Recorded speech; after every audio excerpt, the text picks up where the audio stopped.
易经风水 Chushu. La fin de la chaleur estivale. 23 août 2025.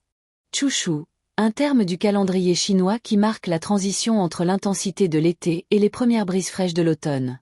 Littéralement traduit par chaleur limitée, ce terme symbolise la fin de la chaleur estivale. Dans le calendrier traditionnel chinois, l'année est divisée en 24 termes solaires, et Chushu est le 14e, survenant le 23 août et se prolongeant jusqu'au 7 septembre, selon le calendrier grégorien. Ce terme met en lumière une période de transformation, à la fois dans la nature et dans les pratiques agricoles, où la chaleur commence à se modérer. Le terme Chushu est composé de 2 caractères chinois. Chu signifie arrêter ou finir. Shu signifie chaleur, désignant ici la chaleur estivale qui commence à diminuer. Cette combinaison symbolise non seulement la fin de la chaleur, mais aussi la persistance d'une chaleur résiduelle pendant la journée, avec des températures qui commencent à diminuer surtout en fin d'après-midi et en soirée. Le terme demeurer dans la chaleur décrit donc une phase où, bien que les journées soient encore chaudes, une fraîcheur progressive s'installe. Chushu débute lorsque le soleil atteint la longitude céleste de 150 degrés et se termine à 165 degrés. Cela correspond à un point de transition où les températures commencent à baisser, notamment au nord du fleuve Yangtze, en Chine. 3 périodes climatiques de Chushu. Les aigles commencent à chasser les oiseaux migrateurs en grand nombre. Ce phénomène symbolise un changement dans l'environnement naturel et annonce la fin de la chaleur estivale. Les plantes naturelles commencent à faner. La végétation, qui avait prospéré durant l'été, entame sa dégradation, préparant ainsi la nature à l'automne. La récolte des céréales atteint son apogée. Les cultures de grains sont maintenant pleines et prêtes à être récoltées, marquant une période clé pour les agriculteurs. Énergétique chinoise et l'automne. Dans la cosmologie chinoise des 5 éléments, l'élément métal est associé à l'automne.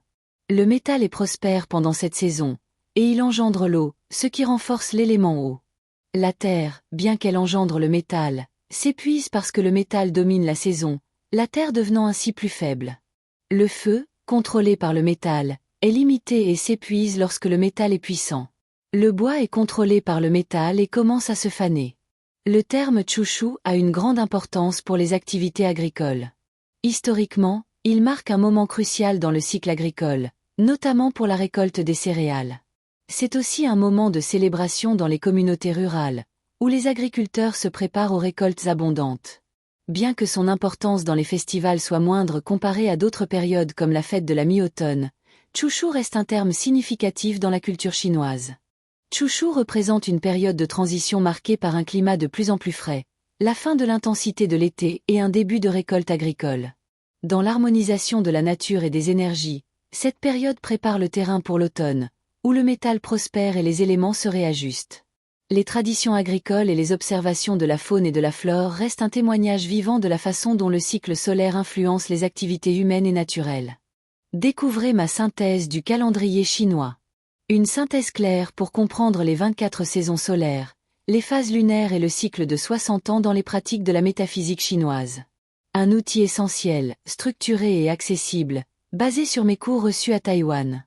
PDF de 64 pages, téléchargement immédiat après achat. Disponible sur le site cours de fengshui.com.